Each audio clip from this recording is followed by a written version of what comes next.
사무엘하 12장 7절에서 15절 함께 봉독합니다. 나단이 다윗에게 이르되 당신이 그 사람이라. 이스라엘의 하나님 여호와께서 이와 같이 이르시기를 내가 너를 이스라엘 왕으로 기름 붓기 위하여 너를 사울의 손에서 구원하고 내 주인의 집을 내게 주고 내 주인의 아내들을 내 품에 두고 이스라엘과 유다 족속을 내게 맡겼느니라. 만일 그것이 부족하였을 것 같으면 내가 네게 이것저것을 더 주었으리라. 그러한데 어찌하여 내가 여호와의 말씀을 없이 여기고 나 보기에 악을 행하였느냐. 내가 칼로 햇사람 우리아를 치되 암몬 자손의 칼로 죽이고 그의 아내를 빼앗아 내 아내로 삼았도다. 이제 내가 나를 없이 여기고 햇사람 우리아의 아내를 빼앗아 내 아내로 삼았은즉 칼이 내 집에서 영원토록 떠나지 아니하리라 하셨고, 여호와께서 또 이와 같이 이르시기를 보라, 내가 너와 내 집에 재앙을 일으키고 내가 내 눈앞에서 내 아내를 빼앗아 내 이웃들에게 주리니 그 사람들이 내 아내들과 더불어 백주에 동침하리라. 너는 은밀히 행하였으나 나는 온 이스라엘 앞에서 백주의 이 일을 행하리라 하셨나이다 하니, 다윗이 나단에게 이르되 내가 여호와께 죄를 범하였노라 하매 나단이 다윗에게 말하되 여호와께서도 당신의 죄를 사하셨나니 당신이 죽지 아니하려니와 이 일로 말미암아 여호와의 원수가 크게 비방할 거리를 얻게 하였으니 당신이 낳은 아이가 반드시 죽으리이다 하고 나단이 자기 집으로 돌아가니라. 아멘. 할렐루야. 오늘도 주님과 함께 하시는 복된 하루가 되시길 주의 이름으로 축원합니다. 오늘 정체성 선포 성경 읽기는 출애굽기 24장에서 26장입니다. 26장 1절에 보니까 너는 성막을 만들되 가늘게 꼰 배실과 청색, 자색, 홍색 실로 그룹을 정교하게 수놓은 10폭의 휘장을 만들지니, 이제 성막 설계도를 다 주신 다음에 성막을 만들게 합니다. 이 성막은 하나님이 만나 주시는 축복의 장소입니다. 우리에게 성막은 곧 교회입니다. 이 교회는 우리에게 주신 하나님 놀라운 축복입니다. 그래서 우리도 이 교회를 정말 아름답게 세워가야 되는 사명자이기도 합니다. 그래서 이렇게 한번 선포하겠습니다. 따라합니다. 나는 성막 곧 교회의 복을 받은 자로 교회를 아름답게 세워야 할 사람이다. 우리가 교회의 복을 받기만 할 것이 아니라 받은 이 교회의 복을 정말 교회를 아름답게 세워가는 사명자가 다 되기를 소망합니다. 구원받은 우리는 마땅히 신실한 믿음의 사람이 되어야 합니다. 또한 부름받은 우리는 마땅히 신실한 사명의 사람이 되어야 합니다. 어떻게 하면 신실한 믿음의 사람, 신실한 사명의 사람이 될 수 있을까? 우리가 배울 수 있는 모델이 있으면 분명한 도움이 될 수 있습니다. 그래서 이번 주간은 어제부터 우리 모두 신실한 믿음의 사람, 신실한 사명의 사람이 되기 위해 성경에서 모범적인 모델을 찾아보고 배우려고 합니다. 어제는 그 첫 번째로 모범적인 예배의 사람, 아브라함의 믿음에 대해서 보았습니다. 아브라함은 버림으로 예배한 사람이었고, 감사로 예배한 사람이었고, 드림으로 예배한 사람이었습니다. 오늘은 그 두 번째로 이제 다윗의 믿음을 통해서 우리의 신앙과 사명의 도전을 받으려고 합니다. 첫째, 다윗의 믿음은 정말 순종으로 나타납니다. 사울 대신에 이제 사무엘이 다윗을 기름 부으려고 보냄을 받았는데 정작 그 이새는 다윗은 부르지 않았습니다. 다윗의 형들만 다 불렀고요. 오히려 아버지 이새는 막내인 다윗은 들에 나가서 양을 치게 합니다. 그러나 다윗은 그 또한 아버지의 명령이었고 자기가 해야 할 일로 여겼기에 기꺼이 순종합니다. 어쩌면 하나님의 사람 사무엘을 만나는 것은 굉장히 설레는 일이고 그때 당시만 하더라도 기대되는 영광스러운 일인데 거기에 제외됐다. 굉장히 속상할 수도 있죠. 그러나 아버지의 뜻에 기꺼이 순종해서 양을 치는 자리에 있었던, 순종이 아니고서는 어려운 일입니다. 우리가 골리앗과 다윗이 싸울 때 그 물맷돌 5개를 통해서 제가 여러 번 말씀드리지 않았습니까? 그 5라는 숫자 속에 비밀이 있다 그랬죠. 하나님 편에서는 우리에게 승리를 주시는 축복이지만 우리 편에서 5라는 숫자의 의미는 순종이라는 의미가 있습니다. 믿음이기도 하고 순종입니다. 그래서 하나님께 온전히 순종하고자 하는 그 다윗에게 하나님이 골리앗과 싸움에서 이김을 주셨다는 거죠. 지금도 여전히 그냥 사람들보다 훨씬 어떤 큰 힘을 가진 것을 골리앗으로 표현합니다. 그래서 정말 감당할 수 없는데 이기면은 다윗이 골리앗을 이겼다, 빗대어서 많이 말하죠.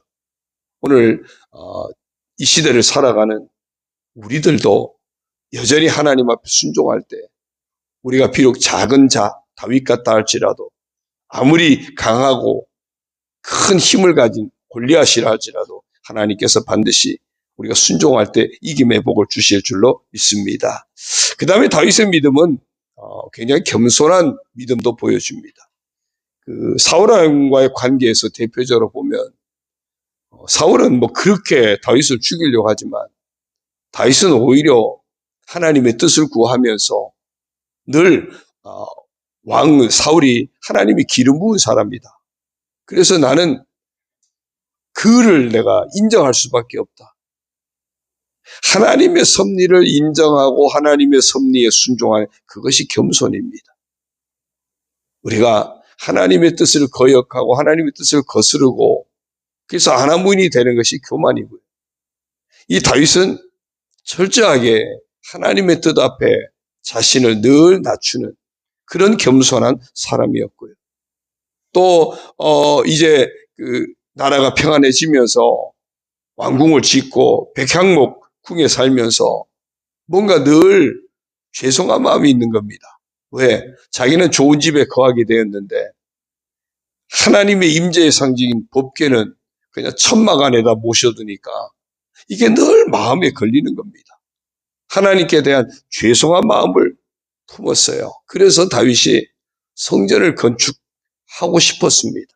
물론 하나님은 허락하지 않으시고 솔로몬에게 허락하셨지만 그 성전을 사모하는 마음이 성전을 위한 모든 준비를 다 하게 했던, 하나님이 야 너는 아니야 그러면은 알았습니다 그렇게 하고 아무것도 안 해도 그만이잖아요.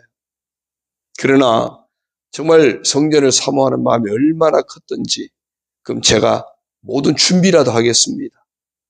그래서 감당했던, 그야말로 하나님 앞에 늘 겸손함을 잃지 않았던 사람이 다윗입니다. 그 다음에 중요한 다윗의 믿음 세 번째, 오늘 이제 핵심 주제가 됩니다. 바로 회개의 사람이었어요. 이게 진정한 용기입니다. 그래서 오늘은 회개의 사람 다윗에 대해서 보려고 합니다.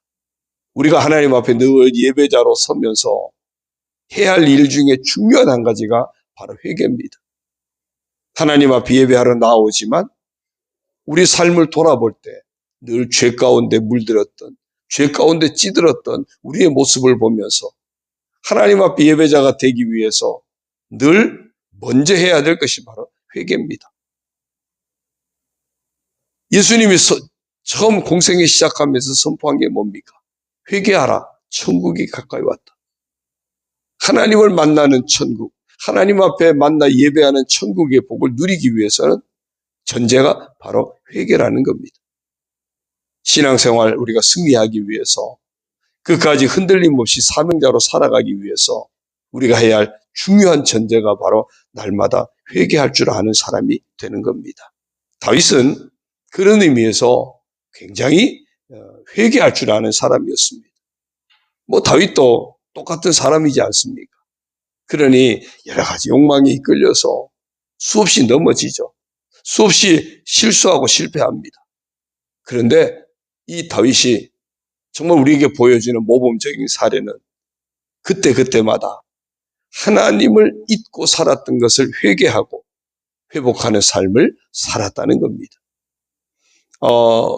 사울이 다윗을 죽이려고 추격할 때 오히려 역전이 돼서 동굴에 피해 있을 때 사울이 거기 와서 볼일 보는 것을 보게 되고 죽일 수도 있잖아요. 그러면 모든 문제가 간단히 끝납니다. 그런데 다윗이 그러지는 못하고 대신에 내가 다시 당신을 죽일 수 있는데도 살려줬다고 아마 좀 과시하고도 싶었던 것 같아요. 차마 하나님의 기름 부음 받은 자를 죽이지는 못하고 대신에 옷자락을 베죠. 근데 나중에 보면요, 이 옷자락을 벤 사무엘상 24장에 보면은 그것조차도 회개합니다. 내가 감히 하나님의 기름 부음 받은 사람을 죽일 마음을 품었고 그를 해야 할 마음을 품었다고 하는, 감히 넘보면 안 되는데 하나님의 뜻을 내가 범접했다고 하는 그것 때문에 다윗은 회개합니다. 계속해서 그런 삶을 살아가요. 우리는 어쩌면 그럴 수 있죠. 아니, 그렇게 나를 죽이려고 하는 사람, 죽일 기회가 왔는데 죽여버리면 간단하지. 죽이지 않지 않았느냐? 하나님이 기름 부음 받은 자라고 죽이지 않지 않았느냐? 그렇지만 뭔가 그 사람에게 내가 메시지를 던질 수 있지 않느냐? 그래서 옷자락을 좀 벨 수도 있는 거지. 뭘 그런 것까지 회개해야 되느냐? 얼마든지 그럴 수 있습니다. 그런데 다윗은 그 일조차도 하나님 앞에 서고 보니까 내가 하나님 앞에 모든 걸 맡기고 믿음으로 살아야 하는데 이조차도 내 의도를 가지고 행했다는 것이 양심에 찔림이 있었던 거죠. 어쩌면 회개는 내 양심의 소리를 들으면서부터 시작된다고도 할 수 있습니다. 하나님 앞에서 하나님이 내 양심을 통해서 야, 그건 아니지 않느냐? 그러면 안 되지. 그렇게 살면 안 되잖아. 우리가 그거를 들을 수 있어야 합니다.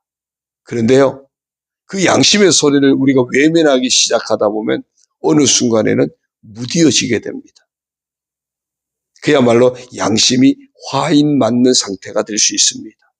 그러면 굉장히 심각한 상태가 되는 거죠. 우리가 하나님 앞에서, 하나님 말씀 앞에서 우리 양심에 하나님께서 던져주시는 그 말씀들을, 던져주시는 회개할 그 마음들을 놓치지 않고 늘 붙드는 우리가 되어야 할 줄로 믿습니다. 뿐만 아니고요, 사울의 죽었다는 소식을 듣죠. 그때 사무엘하 1장 11절에 보면 이에 다윗이 자기 옷을 찢음에 함께 있는 모든 사람도 그리하고, 그렇게 자기를 죽이려고 하던 사울이 죽었으면 얼마나 다행한 일입니까? 차마 하나님이 기름 부음 받은 자니까 내가 죽이지 못하고 내가 원수 갚지 못했는데, 원수 갚는 것은 하나님께 있는데 하나님이 갚아주셨으니까 얼마나 다행스러운 일입니까? 이제는 발 뻗고 잘 수 있잖아요. 그런데 다윗이 그 사울이 죽었다는 소식을 들으면서 자기 옷을 찢었대요. 옷을 찢었다고 하는 것은 바로 회개를 상징하는 겁니다. 그런 거죠. 그래도 우리나라 하나님이 기름 부으신 왕인데 내가 좀 더 잘 섬길 걸. 내가 좀 더 잘 지켜드릴 걸. 옛날에 옛날이 아니라 제가 많은 며느리들, 시어머님이 돌아가시고 나면 꼭 며느리들이 그러더라고요. 아이고, 살아계실 때 좀 더 잘해드릴 걸. 좀 더 잘해드릴 걸. 근데 그 시어머니는 굉장히 시집살이 시키는 못된 시어머니예요. 근데 거의 100이면 100이요. 그렇게 대인 시집살이 해놓고도 꼭 시어머니 돌아가시고 나면 그러더라고요. 아이고, 살아계실 때 조금 더 잘할 걸. 조금 더 잘할 걸. 그때 그거 좀 해드릴 걸. 아마 지나고 나면 다 그런 것 같아요.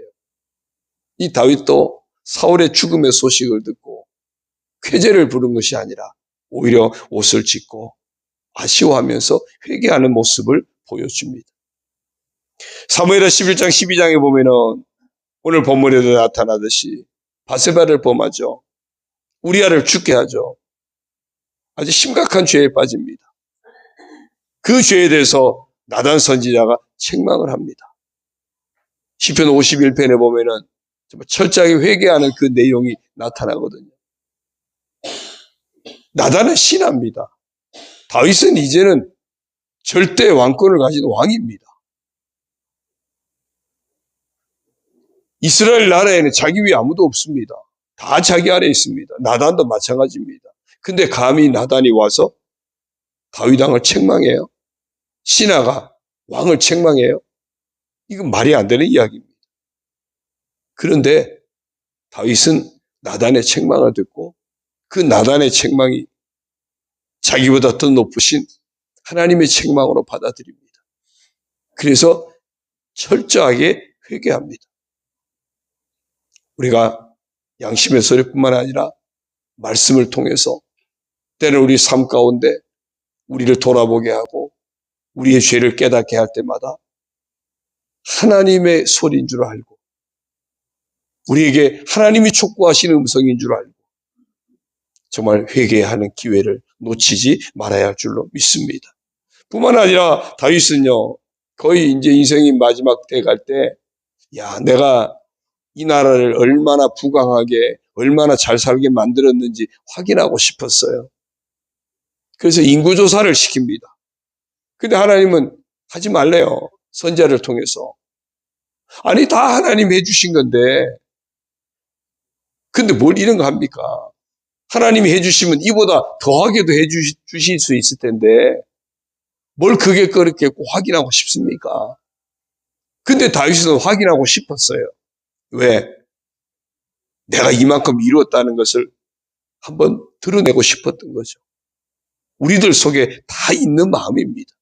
우리들 속에 뭔가 조금 더 인정받고 싶고 조금 더 대접받고 싶고 조금 더 사람들로부터 존중받고 싶고 그러려면 그만큼 나를 과시해야 그게 가능할 것 같으니까 그런 욕망들이 우리에게 다 있습니다.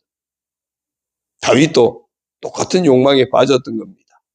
그러나 하나님 막으셨는데도 했죠. 그 바람에 아주 된통 혼이 납니다. 그때도 다윗은 철저하게 회개합니다. 나중에 아라우나의 타작마당을 사가지고 거기서 회개의 번제와 화목제를 드려요. 그 아라우나의 타작마당이 곧 성전터가 되어집니다. 회개하는 그 자리가 하나님을 만나는 자리, 곧 성전이 되어지는 겁니다. 회개가 이루어지지 않으면 우리는 성전을 잃어버리는 자가 되는 거예요. 우리 교회가 함께 공동체가 함께 지켜가는 성전인데 하나님을 만나는 장소인데 이곳이 날마다 회개로 채워져야 진정한 하나님을 만나는 장소가 되어집니다.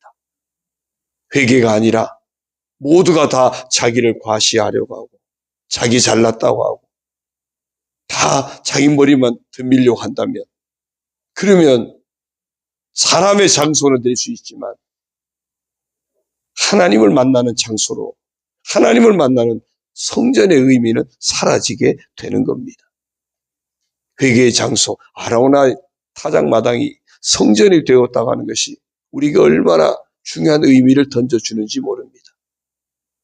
회개가 이루어지는 그곳이 곧 하나님을 만나는 장소, 그것이 곧 성전이 될 수 있다. 우리 가정도 늘 회개가 이루어져야 돼요. 하나님 앞에도 회개해야 되지만 남편이 아내에게 실수했으면 회개할 수 있어야 되고요. 아내가 남편에게도 특별히 자녀들이 잘못하면 부모가 막 다그치니까 잘못했어요 듣지만 부모가 자녀에게 잘못했다는 소리 하기 어렵거든요. 그러나 부모도 자녀에게 잘못했을 때 언제든지 잘못했다고 용서를 구할 수 있어야 돼요. 회개가 이루어지는 그곳이 곧 하나님을 만나는 장소가 될 수 있기 때문에 그렇습니다. 여러분, 회개는 죄만 뉘우치는 것이 아닙니다. 회개는 하나님을 붙드는 자리까지 나아가는 것입니다. 회개는 곧 예수 그리스도를 믿는 것입니다. 정말 나의 죄를 사하시는 주님의 은혜를 믿는 사람이 회개하는 겁니다. 뭐 회개한다고 뭐 소용이 있어? 그러면 할 수 없겠죠. 회개는 하나님을 향한 삶을 다시 회복하는 것이 바로 회개입니다. 우리가 믿음의 사람으로서 늘 사명의 길을 놓치지 않기 위해서는 회개하는 삶을 놓치지 말아야 합니다. 사도행전 2장 38절에 보면은 베드로가 이렇게 말합니다. 너희가 회개하여 각각 예수 그리스도의 이름으로 세례를 받고 죄 사함을 받으라. 그리하면 성령의 선물을 받으리니. 회개가 이루어지면 성령의 역사가 나타나는 사람이 된다는 겁니다. 구약 성경을 보면요, 하나님께 쓰임 받았던 사람들의 특징이 뭐냐면 하나님의 영이 함께 하셨다는 거예요. 그런데 그들이 쓰임 받는 것이 이제는 취소가 되는 경우가 있어요. 취소가 되고 나면 특징이 하나님의 영이 그들을 떠났다는 거예요. 예루살렘 성전에 하나님의 영이 임해서 함께 했는데 그곳에서 하나님의 영이 떠나버렸어요. 그러니까 성전이 파괴가 되고 다 포로로 잡혀가고 이런 일들이 벌어졌습니다. 회개하는 사람에게 성령이 역사한다는 사실을 놓치지 말아야 됩니다. 회개의 사람, 바로 이런 다윗을 일컬어서 하나님 마음에 합한 자라고 했습니다. 회개의 사람, 곧 하나님 마음에 합한 자 다윗을 하나님이 이스라엘의 부흥의 주역으로 세워주셨습니다. 아담과 하와도요, 결국 회개할 줄 몰랐잖아요. 서로 책임을 떠넘기기 바빴고, 가인도 회개할 줄 몰랐습니다. 홍수 심판 때 멸절된 사람들, 결국 죄의 결과를 보여주는 겁니다. 회개하지 않은 것을 보여줍니다. 에녹이 하나님과 동행하다 죽지 않았다 그랬죠. 에녹은 홍수를 피하게 했던 겁니다. 무드셀라가 최장수 969세 최장수 기록을 세웠지만 그 죽음의 연대를 계산해 보면 홍수 때 죽은 거예요. 이 땅에서는 아무리 장수해도요, 결국 죄로 인해서 죽습니다. 사울왕 회개가 이루어지지 않았던 사람이에요. 아합왕 회개할 줄 몰랐던 사람이에요. 가룟 유다도 후회는 했지만 회개할 줄을 몰랐습니다. 쓰임받은 사람은 다 회개한 사람이라고 할 수 있습니다. 범죄하지 않는 것도 중요하지만 우리가 다 약해서 범죄하게 되니까 더 중요한 것은 바로 회개하는 겁니다.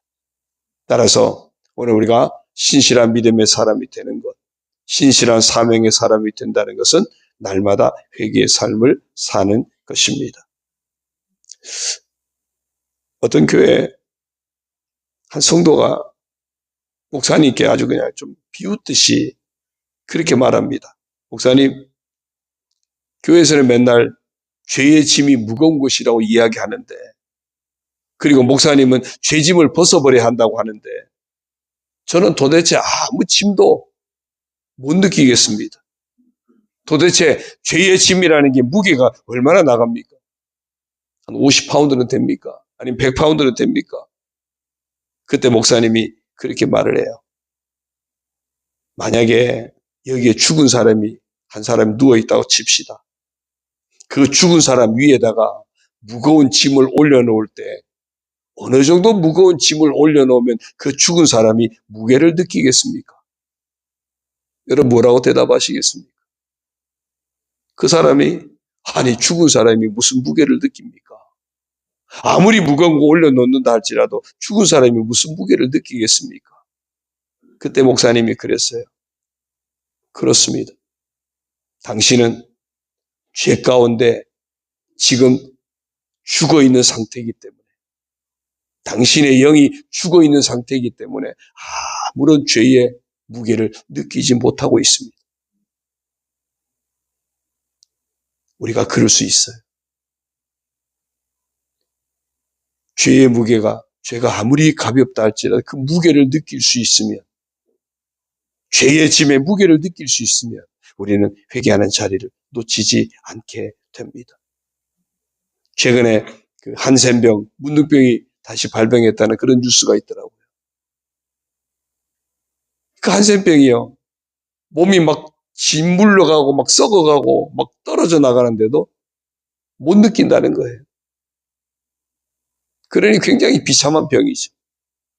온몸이 망가져가는데 못 느낀다는 겁니다.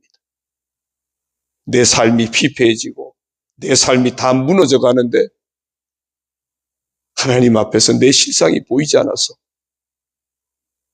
죄인된 죄짐에 우리의 죄짐이 느껴지지 않아서 회개할 줄 모르게 되고 하나님이 성령으로 역사하셔야 되는데 성령의 역사하심이 없는 인생이 되고 하나님을 만나는 성전을 놓쳐버리는 인생이 된다면 그야말로 안타까운 인생이죠. 우리가 회개해야 하는 삶은 너무나 중요합니다. 기차를 탔는데 가다가 보니까 다른 방향으로 가고 있어요. 그러면 빨리 내려서 갈아타야 됩니다. 잘못 방향으로 가고 있는 그 기차 속에서 내가 열심히 선행을 하고 열심히 남을 도와주고 구제하고 그 안에서 아무리 착한 일을 해도요. 내가 가고자 하는 목적지로 데려다 주지 않습니다. 회개는 그와 같습니다. 하나님을 향해서 돌아서는 거예요. 하나님을 만나는 성전을 향해서 내 인생의 방향을 바꾸는 겁니다. 예수님 놓친 삶에서 예수님을 향한 방향을 다시 찾아서 예수님을 향한 삶을 돌아서는 겁니다. 회개하라. 천국이 가까이 왔다. 회개가 얼마나 중요한지를 우리에게 분명하게 증거하고 있습니다. 팔복 가운데 애통하는 자는 복이 있나니 저희가 위로를 받을 것이요. 뭐에 대해서 애통하겠습니까? 죄 가운데 살아가는 우리 인생에 대해서 애통할 줄 알아야 돼요. 그러면 하나님 위로하시는 은혜를 받을 수 있게 됩니다. 이사야가 하나님 만나면서 막 불을 떱니다. 야, 나 이제 죽었다. 죄인된 내가 하나님을 만났으니 난 이제 죽었다. 거룩하신 하나님을 죄인된 내가 만났다니. 그때 하나님께서 그 이사야에게 정말 제단에 그 화저로 그의 입술을 찢어주시고 죄를 제거해 주시고 사함의 은혜를 베푸시는 것을 봅니다. 루터는요.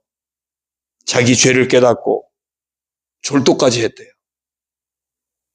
얼마나 죄의 충격을 제대로 받았으면 야, 내가 이런 인생을 살았어. 아직 졸도까지 했대요. 오늘 아침 우리가 다 한 번씩 졸도 한번 할까요? 평양대부운동 막 그렇게 얘기하잖아요.